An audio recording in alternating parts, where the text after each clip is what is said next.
Good evening, everyone, and welcome to our special council meeting for June 22nd, 2021.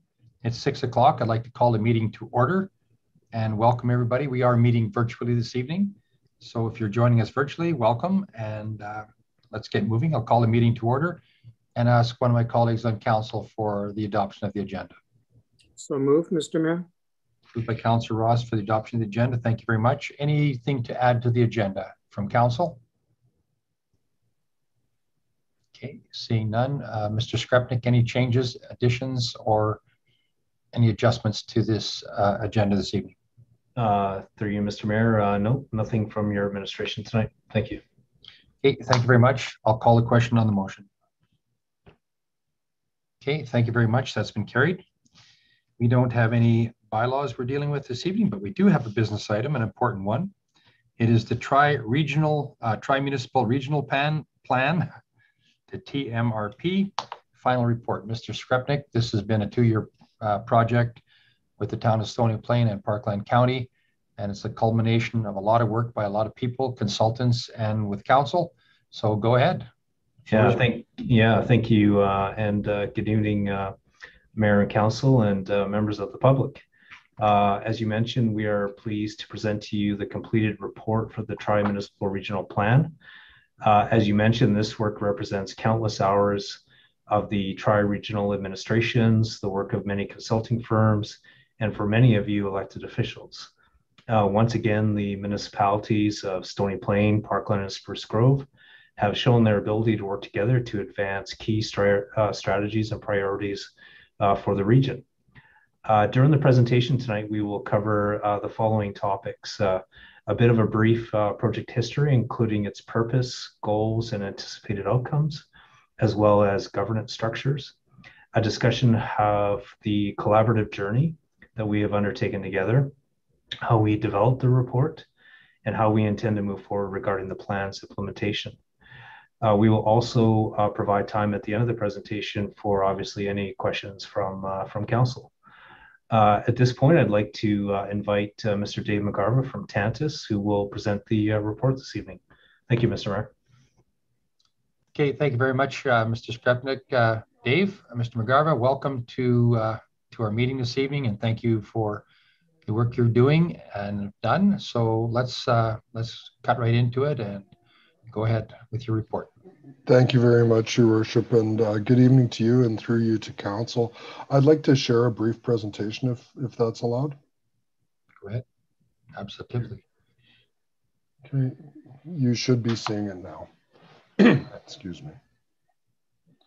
If I could just get a thumbs up from somebody or confirmation that you do have. Yeah, there we go. Thank you very much. So thank you very much, Your Worship, and I appreciate the introductory comments by Mr. Skrepnik. This has been quite a journey, and I emphasize the word journey as we'll allude to it later on in the project. When we were successful at being retained as the integration consultants, and I believe we kicked things off in January of 2020, no one had any idea of how this plan was going to roll out, and certainly didn't anticipate the challenges of the pandemic or how we would have to alter methodology and adapt on the fly. I will probably close with some compliments to your council members and your staff, but I'd like to open that way as well. For a group of people that have worked so incredibly hard on this, answered some hard questions, provided some direction when required, guided us, and certainly the level of effort of the City of Spruce Grove staff has been unbelievable in their ability to answer questions as required and provide input on with the directions we were headed. So Mr. Skrepnik covered the topics. The purpose is to present this final document to the council. Mr. Skrepnik alluded to the specific topics that we'll be walking through, and I look forward to questions at the completion. So the background is, it's interesting to put this in play, and we talk about the journey. Your 3 municipalities, I don't need to tell you, have collaborated for decades. This is just sort of a way that you operate together. And that's why we talk about this as a journey and more of a milestone in that journey. And I'll talk to you a little bit about how this is different. But it came together formally with the signing of a joint letter of intent in January 2019. and was funded through Western Economic Diversification. And the work concluded, if you don't count these council presentations, on Friday, or actually I think it was probably Sunday morning, because we actually had found an error in the draft versions of the report, which we had thought were the final versions, and they had to be reprinted over the weekend for so that councillors had the latest and greatest. So I'm not sure if the ink's dry on those yet, but they are certainly hot off the presses. The purpose and goals of this, like any municipal undertaking and council's direction, you're attempting to grow your vibrancy as a community. Diversification as we see changes in our economic climate, and the new emphasis on inclusion were all elements that were part of this planning process and goals for this plan coming out of it. The idea was to continue the improvements around governance and your service delivery, looking at ways to manage fiscal capacity, economic prosperity, but from a slightly different lens. This, not from your autonomous municipal view, but from a regional collaborative perspective. And what underlined all of our discussion and all the way through was this concept of value. And value to your residents and your ratepayers, your citizenry, value in the context of getting more for as much, or in economically affordable situations, and providing benefit through services and programs, opportunities for your citizenry, all with that conscious fiscal lens on it as we look to where we're headed in the future. And so looking at collaboration as a tool to get more bang for your buck, that was sort of the purpose and goals as we looked through. It was anticipated that the resulting processes and recommended projects that are in the document before you would be able to align and fit into your individual strategic planning processes, and that they would be able to provide mutual benefit for citizens across the region. Excuse me. Many times it was mentioned that a lot of your residents don't see borders. There's no visible barrier between communities. They shop, they travel, their kids go to school, they play sports. And the concept of the municipality is not as strong a draw or an adherence to them gaining service where is most convenient and most affordable for their families. So this idea of being able to collectively look at competitiveness, to look at how services are delivered in the region was at the forefront. There was also an anticipation that this would not be solved in a day, that there would be a short, medium, and long-term horizon. And if you look through the supporting, what we called secondary strategies, most of them are confined to a 20-year time frame. The transportation, utility, and infrastructure and the land use planning actually take a 40-year purview of the region and the municipalities contained within it. Mr. Skrepnik mentioned the governance. Very special project, needed a very special form of governance, and certainly would applaud the participants at all levels. The councils, I believe this is the third time I've spoken to you, 2 updates and now the final report. And the project committee was made up of your representatives. Your worship, you yourself were on the committee, as was Councillor Oldham. And we had alternates available. The CAOs sat on that project committee, and they provided direct guidance specifically in this calendar year. Since probably December on, the CAOs have been intimately involved in the development of this plan that's before you. I have a special highlight for the administration committee. These were made up of representatives from the 3 municipalities to guide almost and oftentimes the day-to-day decision-making on the project. Tanya Shepherd was your representative, and I can't speak enough about the 3 participants there. We had some changing roles due to staffing changes and advancements within various organizations. But Tanya was there from the beginning to the bitter end. And Ms. Shepherd, I must say, put her stamp on the plan and was intimately involved in providing guidance and direction, and quite enjoyable to work with, I must say as well. The project was sponsored and contracted through Parkland County. They provided a project manager. Again, this role, the person in the role changed. And a compliment to your neighbors in Parkland County. I don't think we missed a beat on the project management of this. We, at the end of the day, you will get a final report on it, but we came in on time and I believe under budget. And kudos to the three individuals from Parkland County that held that role and guided from the administrative aspects of the project. The integration consultant, that's our team from Tantas. And as you can see, we had dotted line collaborative relationships all across the project, the direct reporting line to the project manager and the administration team. And as well, I've referred to secondary strategies and secondary consultants. Never liked the language around that. I would have called them primary as they were in on it first, but those were the researchers and authors of the 7 individual strategy documents that the integration report was built on. And I'll go into that in a moment here. As well, about halfway through the project,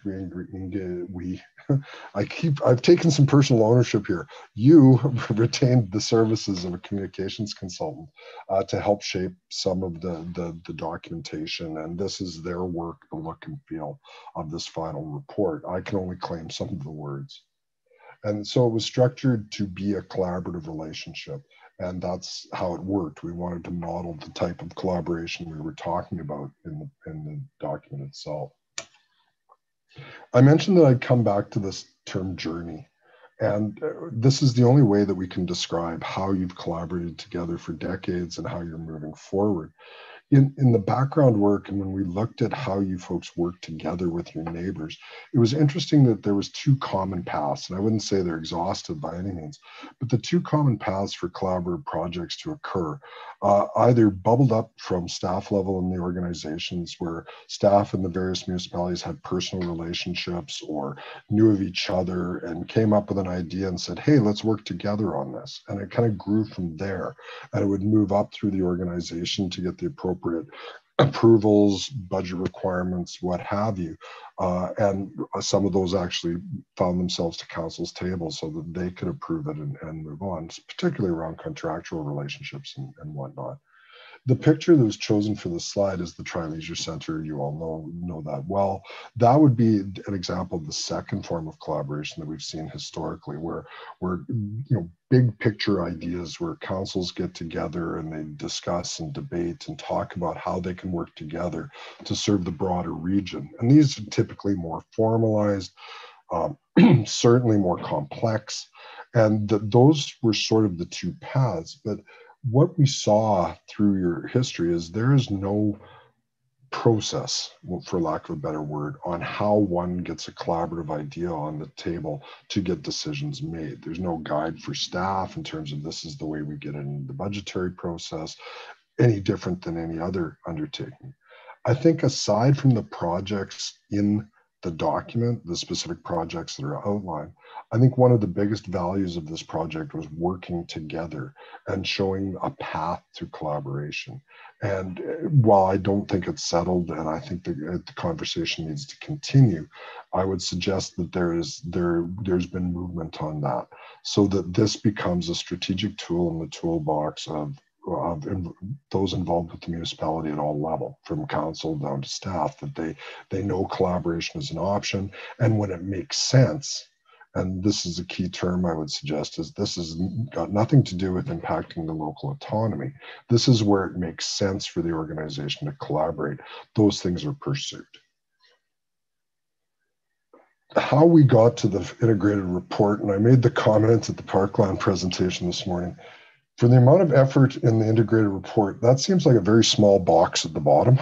There was a lot of work to get there, but the funnel structure, as it would imply, talks about the refinement that occurred during this project, where we had a broad swath of research, and particularly those documents. And this is some of the legacy of the project that will provide value for years for the 3 municipalities. The current state report and analysis captured sort of where the municipalities were today, and today being a relative term because it was done during COVID. We used a lot of 2019 data and programs, But accompanying that report is a repository of every plan, every agreement, every stakeholder engagement piece that we could find from the 3 municipalities and ones that you've done either bilaterally between 2 of the partners or as a region. And those resources are all cataloged and indexed and being made available to the municipalities. It is quite a tome of data. Those of you who are literate are more literate from the technology sense, it's about half a terabyte of data that we've collected and is all in one spot that can be a living resource and continue to contribute so that you know what you planned in the past, you know what others have, and the agreements and one single source. It even has some of the GIS data in there as well, quite a bit of it actually. The centralized data collection piece, as another secondary consultant was hired to come up with common assumptions and forecasts for the project. This wasn't part of the original scope, but we recognized very early that it would be a huge challenge if one of the secondary consultants was using different projections for the economy or demographics or population growth than other ones, that the integration process would be relatively impossible by that point if we let them go on their own assumptions. So this has proved to be a very significant source of data. It's robust and again can be used in your planning processes as well.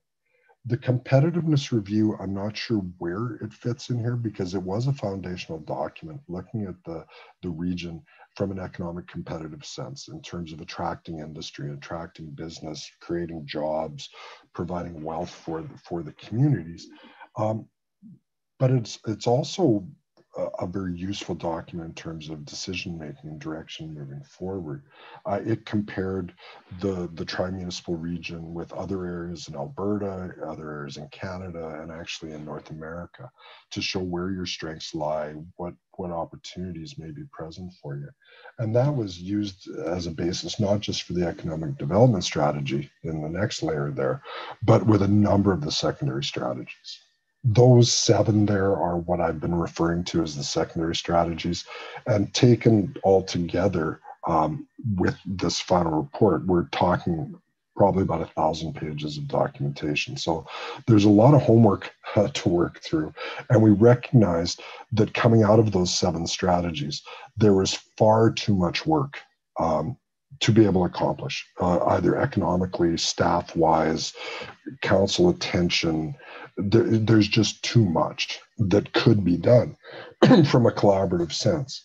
And so we've developed these investment packages that you see in the report. And I want to talk a little bit of the method in terms of how they were captured together. I think it's important that you understand before I go through these, that each one of them is what we're calling a collaboration strategy or an approach that you can take to collaboration or a situation that you can apply it to. These are not intended to be options. They're not intended to be pick one of the 4. We would hope that you would entertain projects in all areas, all 4 of those areas. And I'll talk about that a little bit, as well as the timing and the sequence of projects moving forward. As I mentioned, the investment packages, coming out of those secondary strategies, there was 257 different projects that you could tackle. As I said, it was quite a lot, and we needed a way to organize those. I'll come back to this slide in a moment. I think this is an important sequence here. So of those 257, this is where I would suggest the level of engagement of the CAOs went to another level. We asked them, okay, out of the 257, which are the ones that we should be pursuing in this report? And they worked with the individual councils. I'm sure you saw the project cards and the descriptions of these. And then we essentially captured through a survey mechanism, how does your council feel about this? And this was on a spectrum from my council would not support this at all. We have policy in place to actually not do that. all the way through to a neutral category in the middle to a, this is actually documented in policy, that is something that we are going to pursue. And this is policy in a small p sense. It could be in a plan, it could be endorsed through a resolution, something on those lines. The second tier on either end was around interest. Is this something that my council has expressed interest in, and things and pieces like that. So of the 257 that went through, 18 represented that all three municipalities all had at least interest in this if they didn't have documented policy. We called that a strong yes and kind of segregated those pieces out. The next tier was if a municipality was kind of neutral on it, but at least one was seeing this as a real opportunity or an interest for their municipality, that was dubbed a yes. And when we got to that point and we took a look, that's 117 projects. We felt that was enough at this point. Too much, you lose focus, you potentially funding issues, all those other pieces. I would not suggest that the rest should be ignored. This could be a timing issue. This could be a priority piece. Those are still there and can be revisited in the future. But the focus we're recommending is on these 117. There's a breakdown amongst the others. The one I should note are there bilateral pieces where there was strong interest from 2 of the 3 of you. Those have been documented separately. This is a regional scope for the plan. We didn't want to lose those, but those have been provided to administration as a secondary document that can be worked on and used for the municipalities. So if we go back to this matrix, and I apologize, this is an artifact of the timing of the edits in the report. The graphic in the document actually looks a little different from here. The names of the collaboration strategies are still the same, but I just want to explain sort of the method to the madness in this, if you will. This horizontal row, leveraging our legacy, it's the same row in the document, but this is about building on what is already in place. So this is enhancing a program that may exist in one municipality by broadening it to a collaborative sense. This may talk about using infrastructure in a regional aspect. This talks about something that exists that will be bettered or provided at a lower cost or something along that idea of existing. The lower row here, priming our future, is about new.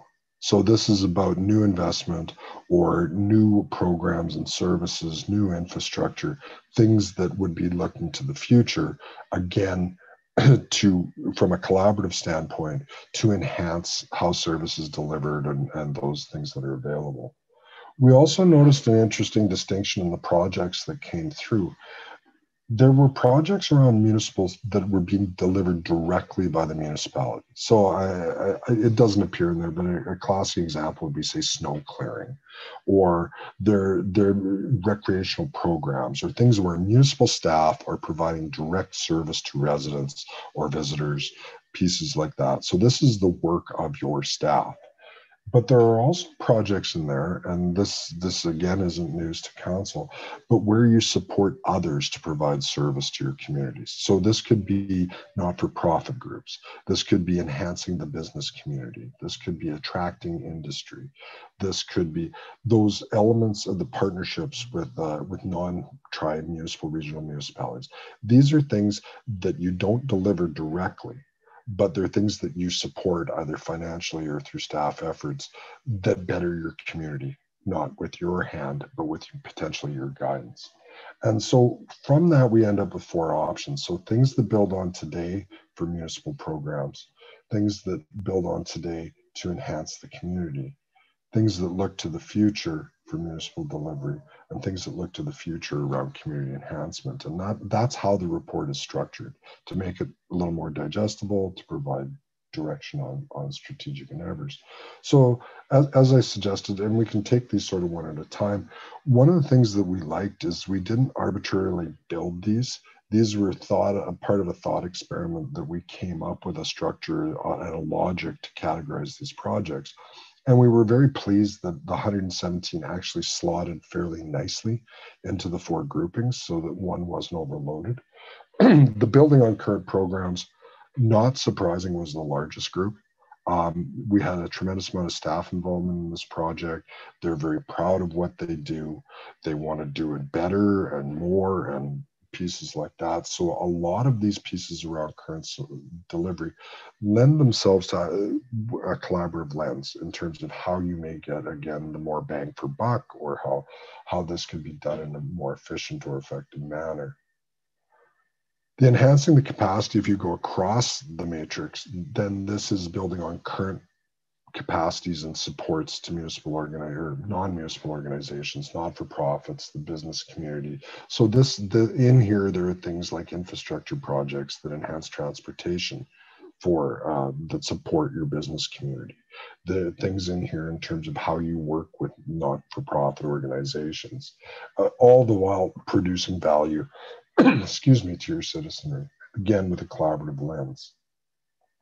If we move down to the new pieces, there's a number of projects under the supporting growth and resilience, again, with that supporting and capacity building lens, but this time in more new and projects that can support in this way.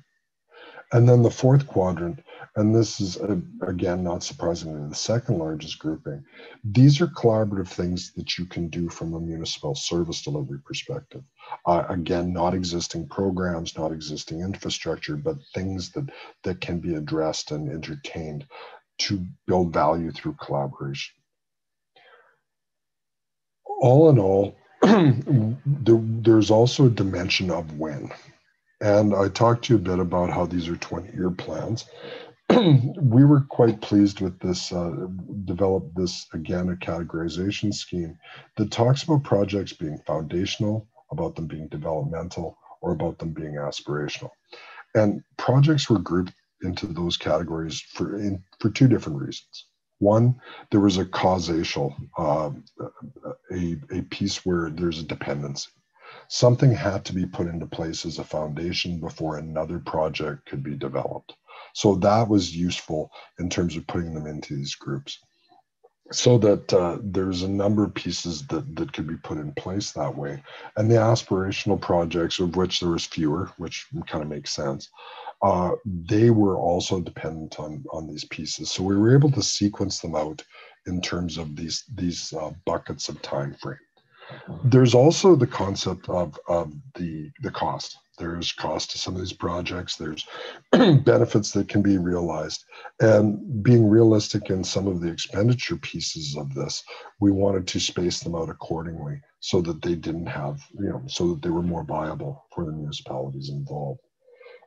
Also in the moving forward section of the document, and one of the particular projects that I think I need to highlight is the creation of a CAO collaboration secretariat. Strongly endorse this recommendation as a grouping for the CAOs to get together and help guide this plan as it moves forward. There was, we stopped short, and this was an ongoing conversation of providing you a direct project plan of today on June 22nd, 2021, we think that you should do project 1 first, project 2 second, project 3 third, and space them out that way. Because we recognize over the life of this plan, and even since the creation of some of those secondary strategies, there have been changes in our environment. And that different prioritizations need to take place. You have a new council being elected this fall that may have different priorities. You have different events around you. So the CAO secretary, the first task that we've recommended for them is to develop a term administratively. The 3 municipalities will work together and how they'll add projects to the list, take projects off the list, and look for the best opportunity to gather value from this project. There are also some pieces in there in talking about the culture of collaboration and permission for the organizations to use this as a strategic tool to explore ways that municipalities do business. Someone asked me several months ago what would be success in this project, and aside from the tangible reports and the usefulness, I said success in my mind is that when people were contemplating new ways of doing things or new programs or new infrastructure pieces, that one of the questions, not necessarily the primary question, but one of the questions that was asked was, can we do this with our neighbors? Does it make sense? And again, not to impact the local autonomy, you're responsible to the citizens of Spruce Grove. I recognize that, and that is your primary responsibility. But where it makes sense, I think collaboration is a tool in the toolbox that definitely needs to be explored and frankly exploited where you can. That is the formal presentation that was prepared to outline the document in front of you. From a personal perspective, I started with my thanks, and I'd like to end with my thanks. Mr. Scrivener coming in at his time, I think he drank from the fire hose for the first couple of weeks on this project. He came in just at the perfect moment to have a volume of documentation and decisions that needed to be made. I compliment his staff again in ways that not only on the project itself, but supporting him in terms of getting it up to speed and an understanding on this project. And 23 years of consulting to municipalities in Alberta, and I have learned more on this project than probably 15 years of that in the past. So I thank you for Tantas's involvement, and I stand open for questions, Your Worship. Okay, thank you very much, Dave, for the report and, for the comprehensive work as we work through different elements of the report over the last couple of years. And, for the leadership that everybody worked on. So I will open up the floor to my colleagues on council if there's any questions or comments, and wait and see.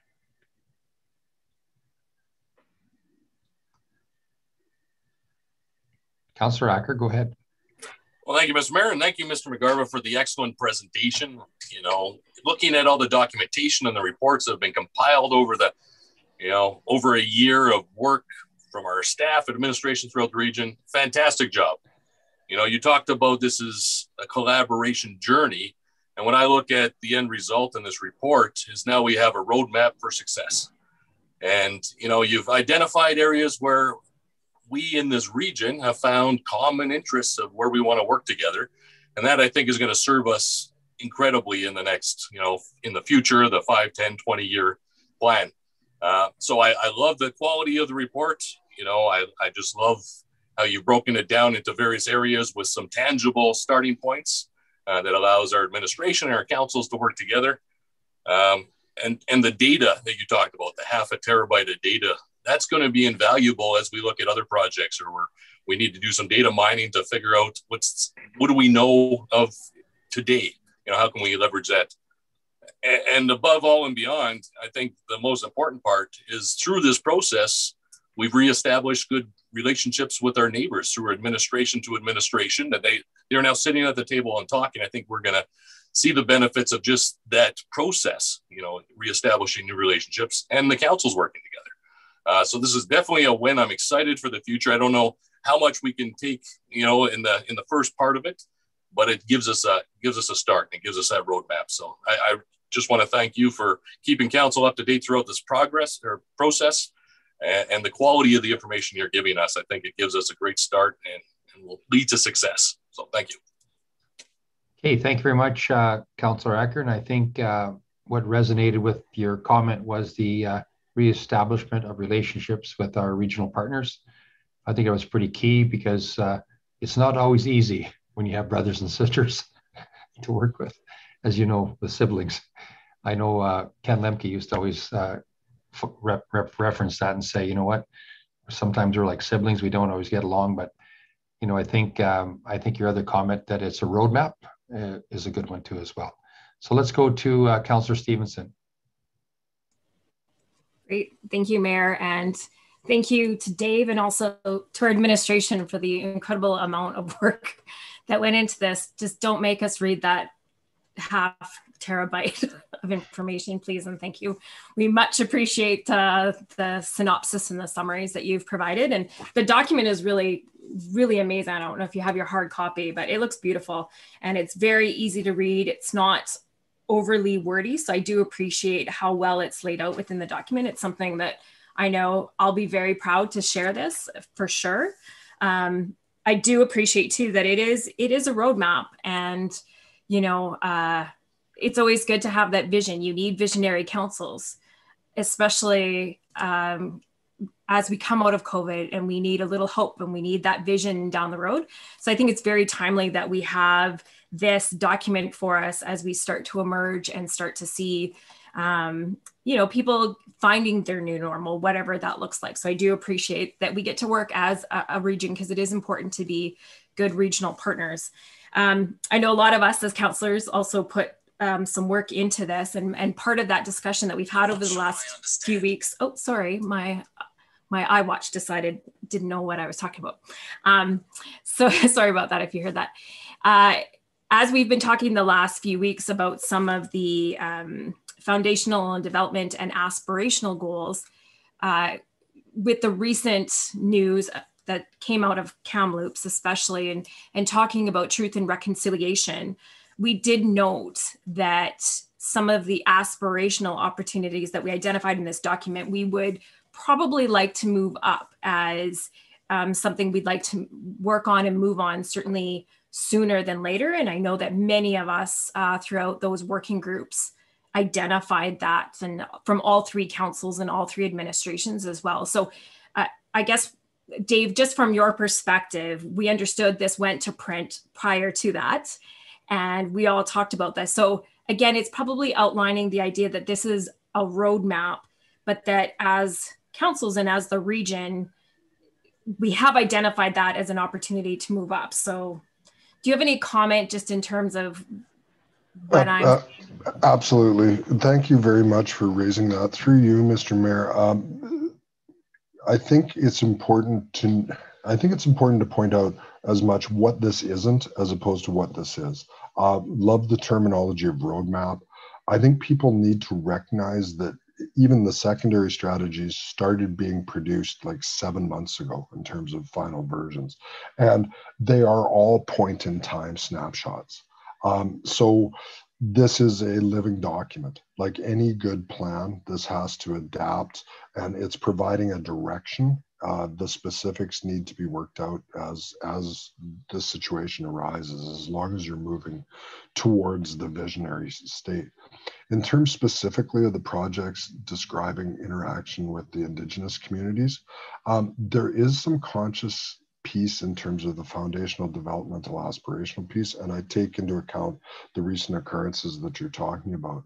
I don't profess to be an expert in working with First Nations communities. I mean, I've lived in them, but I do know there's a very strong relationship element to working with Indigenous peoples, and so I would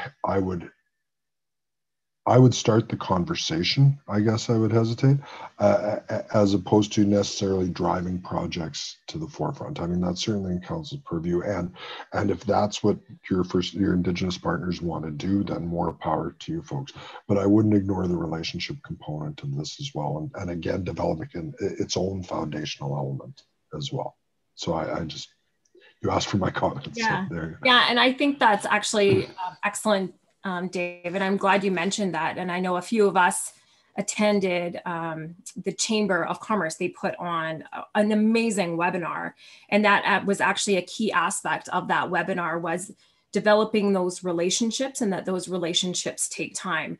So I think certainly from our point of view, if I can speak boldly enough on behalf of council, is that we would never rush a conversation, and we would certainly never impose ourselves, but that, you know, we just want to make sure that our First Nations neighbors and those that are part of the region understand that we are ready and willing and able to listen, and we have those relationships, but we certainly want to strengthen those relationships. And if those timelines are sped up because they would like to see some more action or definite action, then we're open to this. And again, you made great points that this was a roadmap when we started this 7 months ago, but certainly we are just aware that things change, and that might change some of our priorities as well. So overall, just an excellent document. I'm really happy how this played out, and looking forward to seeing how we move on this in the future as a region. So thank you.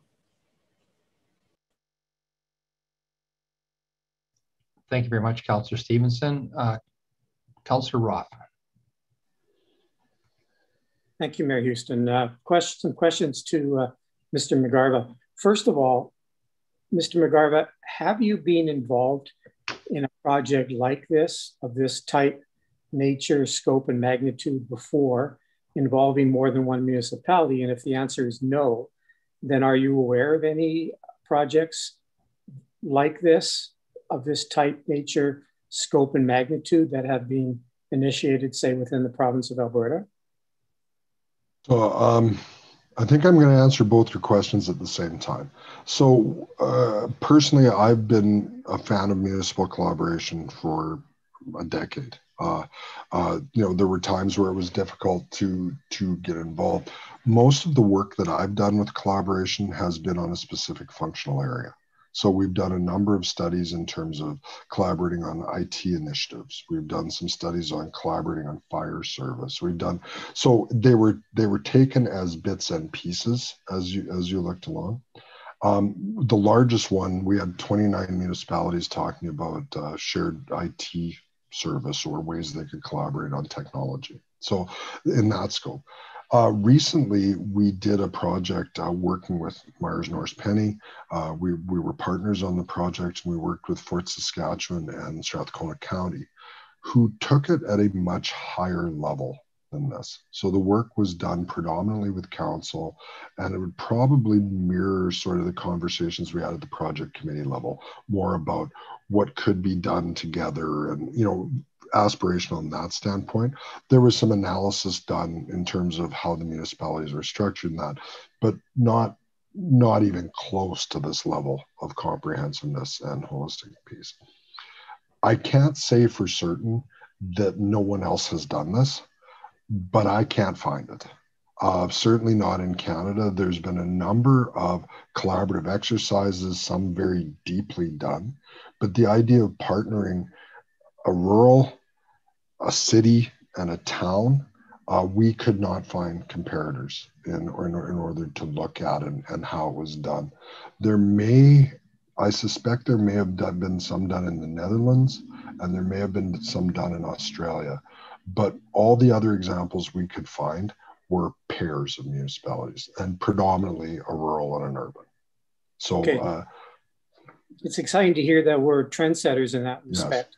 Another area where we were trendsetters, and you referenced that in your overview of your work, that is the TransAlta Tri-Leisure Centre. And when the Tri-Leisure Centre was, when the concept was brought up, actually by the town of Stony Plain, 20 plus years ago or thereabouts, it was innovative, it was creative, and it worked out marvelously well, in my opinion. And so that's an area where the three municipalities, the same municipalities we're talking about now, did some wonderful things by working together. And you talk about being a big fan of collaboration. I'm a big fan of collaboration. I think all 7 of us are. I'll tell you who was another big fan of collaboration back in the day, Mayor Ken Scott. Every time we would get together, he would ask for a number and say, what's the number of regional initiatives in which 2 or more of us are working together? And I remember when it was 45, and then it was 50, and then I think, I don't know what number was eventually attained, but I think it was 60 or more. So we do have a history of attempting to work together, sometimes very successfully, like the Tri-Leisure Centre. Not always were we successful in finding ways that we could work together cooperatively for mutual gain. We had some failures too. Do you,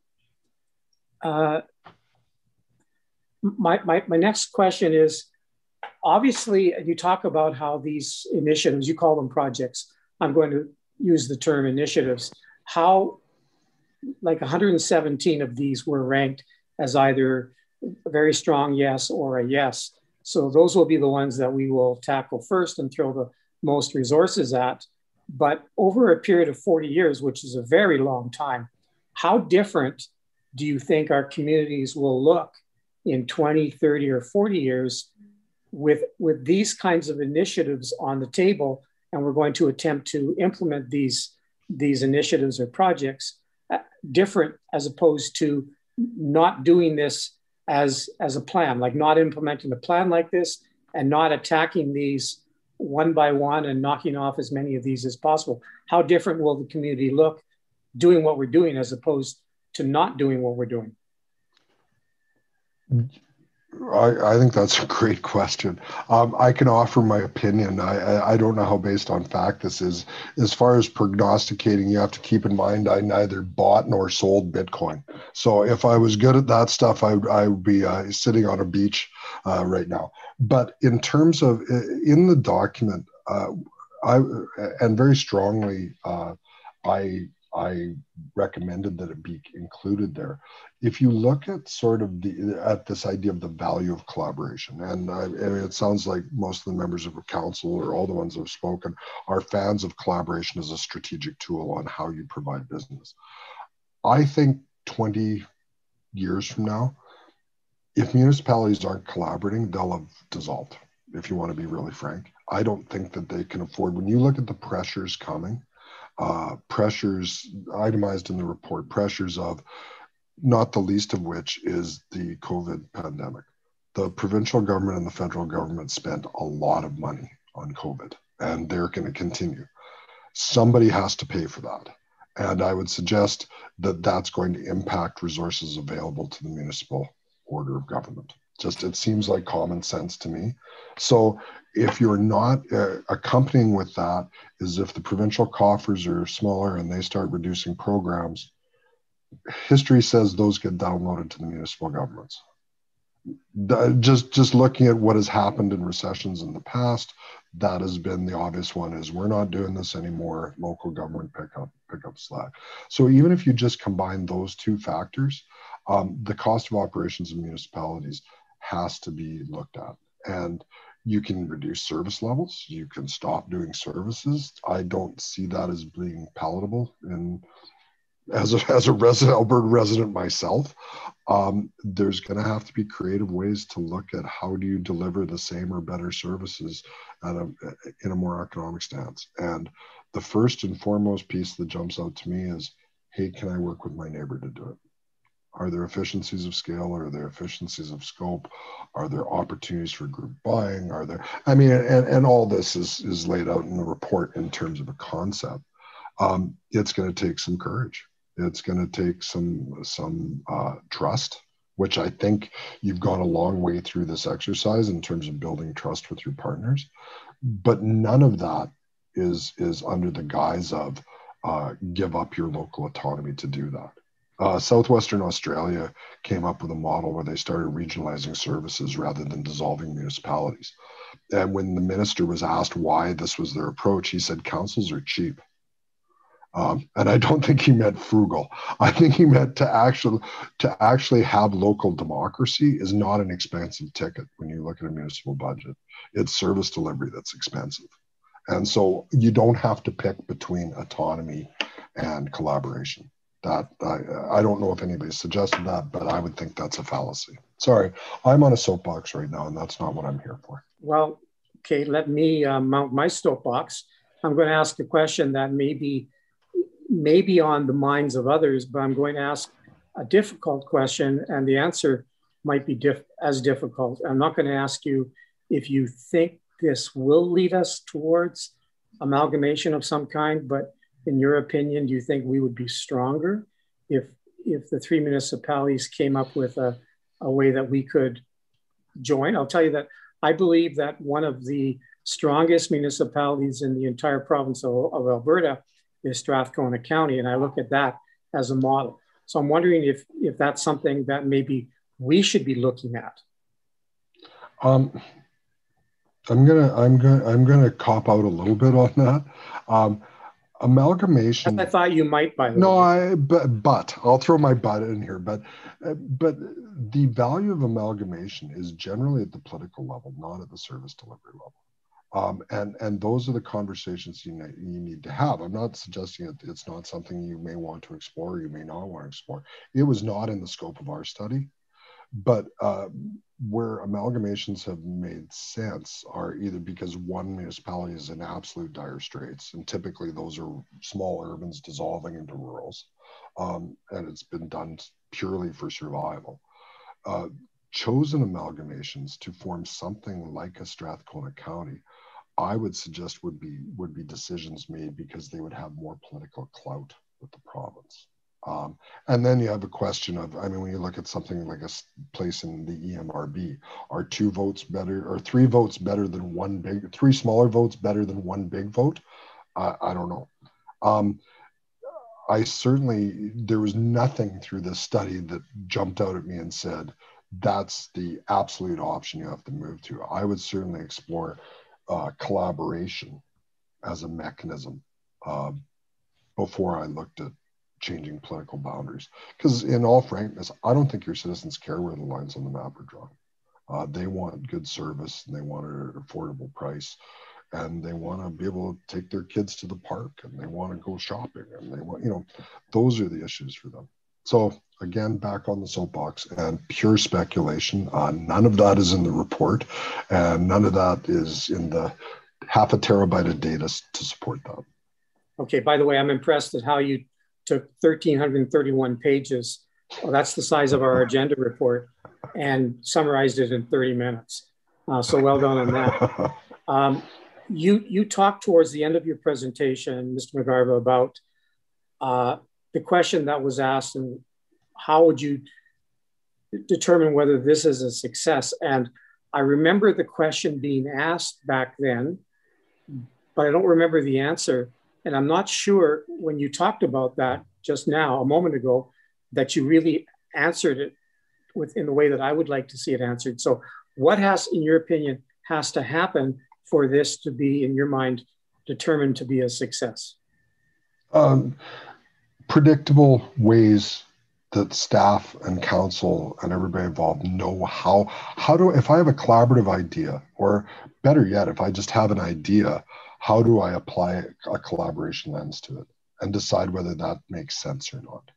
And most of you, I can't say all, most of your funding agreements among your municipal partners, most of the projects that have been put together, the ones that we've highlighted and flagged, they're all novel. They're all treated as one-offs in terms of, they're all negotiated separately. They're all scoped separately.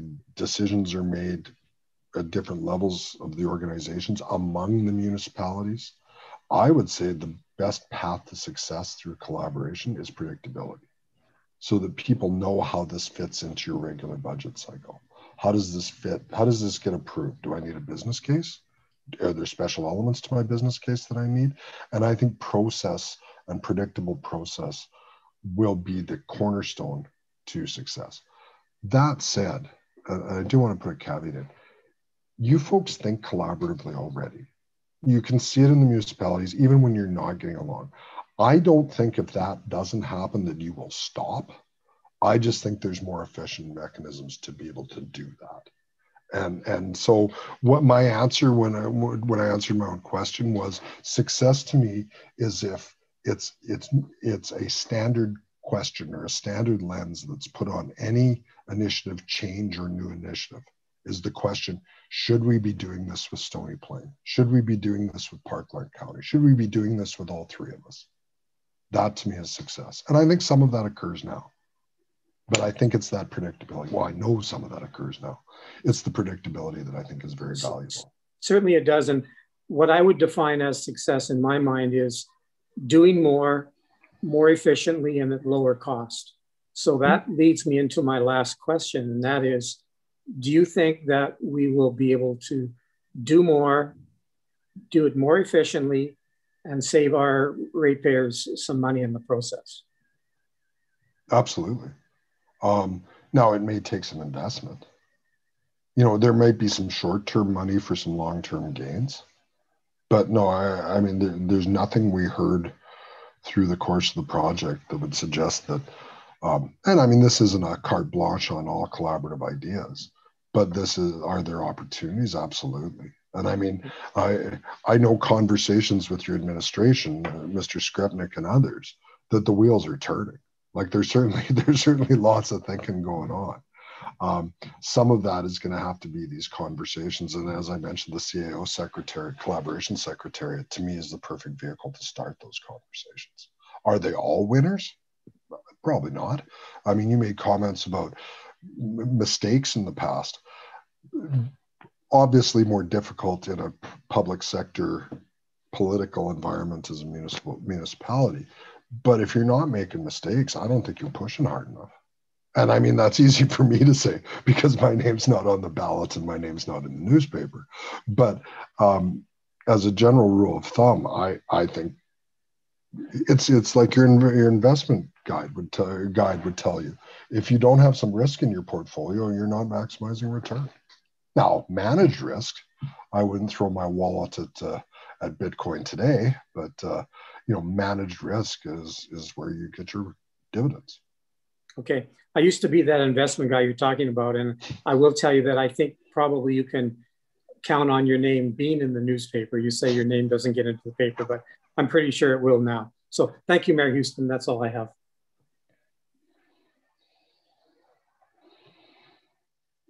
Okay, thank you very much. Councillor McKenzie, then Councillor Grillke.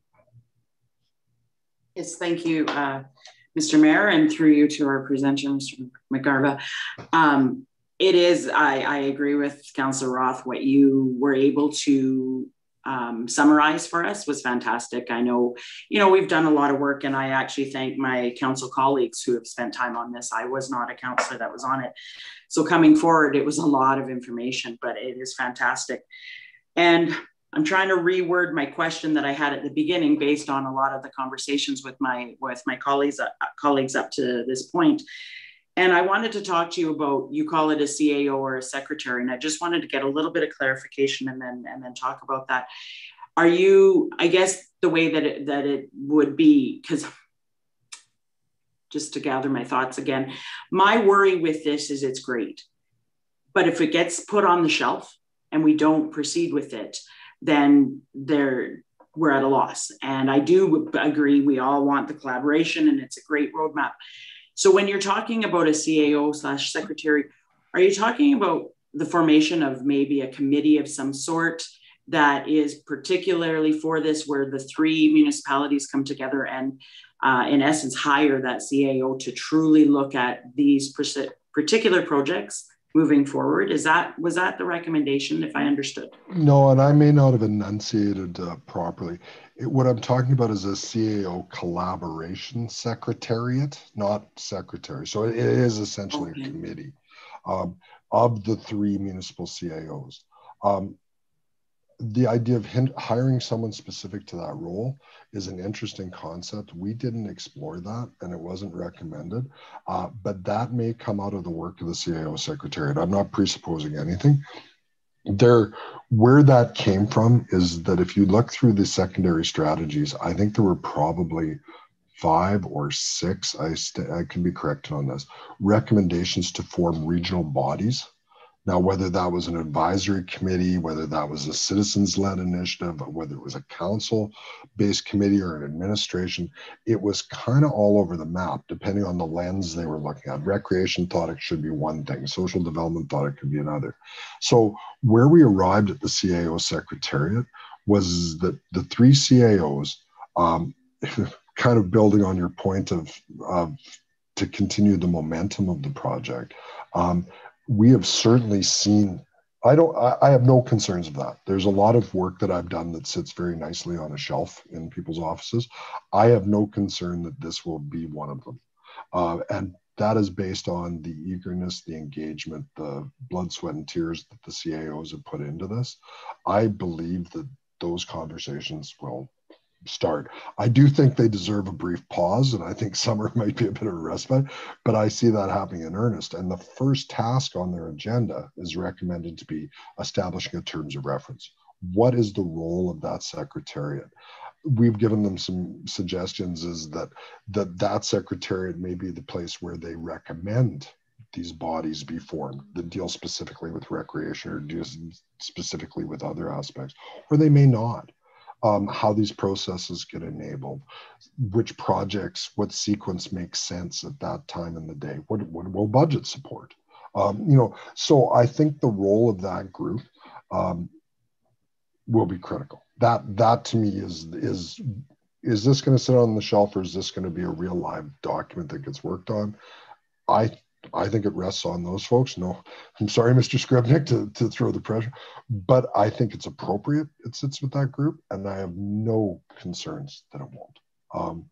The quality and the depth of conversations among those three CIOs has been spectacular in my mind in terms of change management. So that's fantastic to hear. And knowing from our CAO, I totally agree. I know that there is huge dedication there.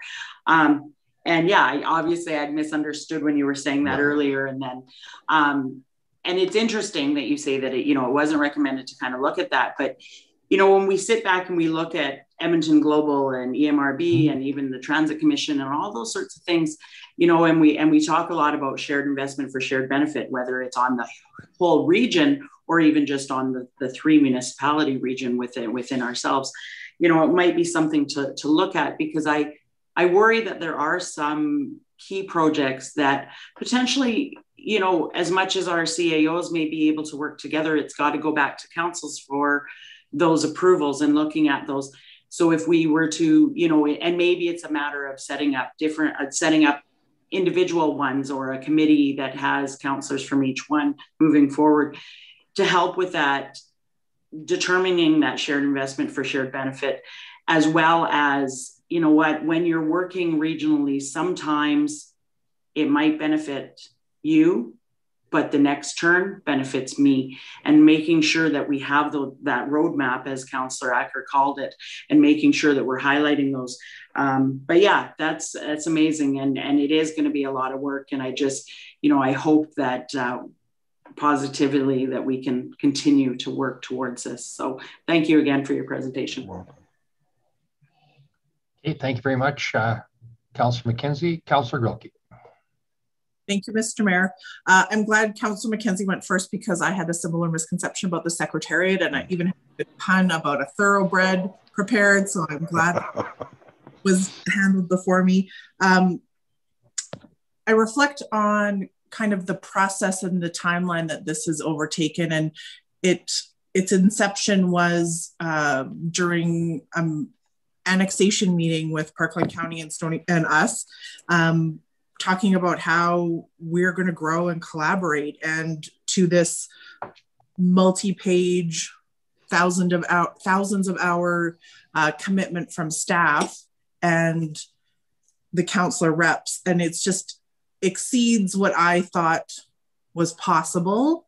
And I really thank all of that were involved. It's a wonderful document. And I appreciate your reiteration that it's the footprint and the lens that we look at future projects on. We talk about reducing red tape and being easier to work with and easier to deal with. And this will hopefully get us past that perception. I don't believe that this is additional red tape. It's going to be additional work for sure. But when we can quantify and define its success about how we will be collaborative in the future with our partners, whether it's one or both, I just think that it's setting us up for success. And I really am excited about the outcomes for this. So, and I just hope that obviously when push comes to shove and the rubber hits the road and all of those good analogies, that we're all just as eager and hopeful as we are today. So, and I assume that we all will be. So I'm excited as to I'm excited for what this will bring. Thank you. Thank you very much, Councillor Grilke. Councillor Oldham. Thank you, Mayor. And I'd like to first off reiterate the wonderful work that Ms. Shepherd and then Mr. Wolanski and followed by Mr. Skrepnik did with their staffs. Those are only 3 people of many that really contributed to the project and took time away from other parts of their work and really made this come alive. And then we're able to, over a few sessions as well in the last month, 6 weeks, really kind of nail down for us as council members those investment packages, the project plans, and take that vast amount of information and make it meaningful for us in the role that we play. So that's been a really important part of this process, and I'd like to thank them. I think tonight is about sharing the vision with our staff and our community. And I think, there's been some great questions asked. The details of this are really going to come over months, and those detail related questions, I started coming up with some, and I thought tonight's not for that. Tonight's about the vision and about where we want to go with this. And those questions will certainly come most likely from future councils, because this is like has been pointed out, a vision that will take place over many decades.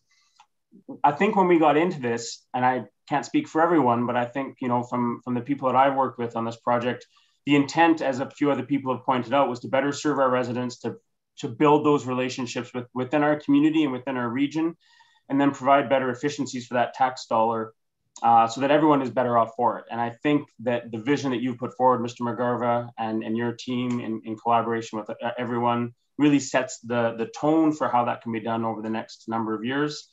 And I think that given an election is coming up in October, this really sets the framework for the next strategic plan and vision for the future councils to take on as a region, and to work together and to have a starting place.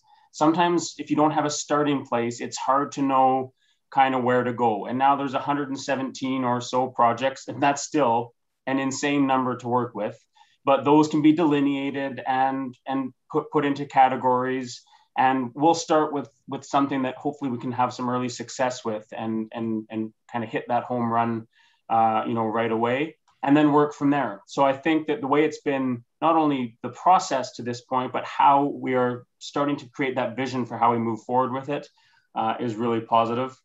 I really enjoyed those investment packages, and you had a slide on that earlier in the presentation, and that kind of sets the tone for where we can go, and also, as importantly, where we're not willing to go. Because oftentimes, if you're not clear on what you aren't willing to talk about, or what's not maybe the right timing, then you can spend a whole bunch of time kind of muddling through those things. And so now for this and future councils, it's really clear as to what we're not going to be able to maybe start with right away, or where we're not going to prioritize immediately. And my final kind of comment, I guess, would be, from my involvement in the project, it would seem to me that the first ones to tackle may be more around recreation and culture. As in all of the different areas and parts of our municipalities, those to me seem to be the ones that there's already work going on in lots of different areas, but there is maybe some, if I can call it, low-hanging fruit there, where we can build on, kind of, as I like to refer to something like a Venn diagram of where we're at in common already, and build from that. Because I do think it's important that as we start to tackle these initiatives, that we try to find some success early, and then share that success and continue to build the trust that's already been built through this process, and find those wins, and then maybe take on some of those more complicated projects, as time goes on, and those are going to take more time anyway, as been outlined by you. So, Mr. McGarva, thanks to you and your team. I think it's been a great process, a complicated one. I give you a lot of credit for taking, three councils and 3 administrations and a whole bunch of information, and really bringing clarity to, where we can go next, and spending the time to do that. And again, I've already thanked our administration and others. So final thanks is to you and your team, and lots of work left to do. And I look forward to hearing more about it as we go. So thanks, Mayor, for the time. Okay, thank you very much. I think that pretty much everybody had an opportunity there to speak, and everybody's been thanked for the work that they've done. I'd like to also thank Councillor Oldham, Rilke, and Councillor Acker have all been part of this committee, and it was complicated, and there was a lot of moving parts, and we worked our way through it. I just wanted to also, before I forget, is to give Tanya Shepard a big thank you. She was pretty instrumental in a lot of the work that went on behind the scenes, and then of course, David and Dean and Simon as well was involved with it. So there's a lot of moving parts. When you look at the scope of the project, we looked at a whole variety of things that are significant benefits to us in the region. Transportation, we have the housing needs was an important element.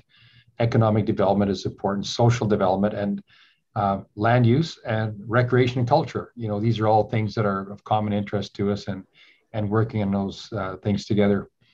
And I think the main thing was, you know, the goal was to look at how we can improve the service delivery that benefits our citizens, and how we can create that fabric of working together. I know our commitment from our city is that we've been a strong regional player, and a lot of the times, unfortunately, we take a lot of leadership on a lot of the ideas, and sometimes. But I will say that I think we have a better approach with this formula and this plan, because this plan is a framework for us to be able to work together. It lays out different parameters, different parameters on different items. And I agree with Councillor Oldham that recreation and culture are kind of front and center for us right now, because some of those elements have been percolating for a number of years that we've done a lot of work on. But I think the most important part is having us all at the table. And Councillor Roth asked, how is this going to work? It's going to work if there's a will to work together. And, you know, and I think the best way to look at it through the lens of, does this benefit your citizens and our citizens, and how can that work? It can't be one municipality doing the heavy lifting and that type of thing. But I think the best collaborative approach, and I've talked to the mayors of Parkland and Stoney about it, is that we don't want to be doing all the work and standing there with their hand out, because that doesn't work very well. We want them to be at the table. We want to be working with them with the conversation, creating the elements for how this could look for the future, and bearing some of the costs and bearing some of the burden of the work, so that one municipality isn't carrying, you know, the biggest load. But Dave, the work was comprehensive. It's a process that we'll work, and the best thing about it's not prescriptive. You know, it's a framework for working together, and I think that's a key element of it. But I believe there's going to be a willingness, and after the election, there will be some new people in the chairs, and we're hoping that those people will carry, you know, look at some of this work and take some time to delve through it, and then start the process working together. So with that, thank you very much for the report, Mr. Skrepnik. I'll go back to you if you have anything further to add, and appreciate, Dave, all the work that has gone in. And I really appreciate you using the backdrop of the lake near Spruce Grove. That's perfect. Thank you, Mr. Mayor. I think everything has been well said tonight, and there wouldn't be too much more I could add. So thank you for the opportunity. Okay, I think that's pretty much a conclusion. Dave, you've heard a few positive comments, lots of thank yous for your work, and your team as well. You had lots of people in behind the scenes with that, so send our thanks to them as well. And thank you for the time this evening. Okay, thank you very much. That pretty much concludes the presentation and remarks from council. Thank you very much, everyone, for that. So if I could get a motion on our special council meeting. If you look in your package, there's a motion prepared. If I could get a motion, Councillor Oldham. Thank you, Mayor. I'll move that the Tri-Municipal Regional Plan final report be received as information, and then Mr. Dave McGarva of Tanta Solutions be thanked for his presentation. Okay, thank you very much, Councillor Oldham. Any questions or comments in regards to the motion? Seeing none, I'll call the question on the motion. Okay, thank you very much. That's been carried. Okay. Under closed session, item 4, there's none. Business arising from the closed session, of course, there are none. So we're going to go to item number 6. Could I get a motion, please, to adjourn? Councillor McKenzie. Yes, Mr. Mayor, I'll make that motion. Okay, motion to adjourn. Thank you very much, Councillor McKenzie. Nobody was speaking up there. I thought everybody just wanted to hang around together for a while, but thank you very much for the motion. And thanks everyone for the evening this evening. Thank you. I'll call the question on the motion.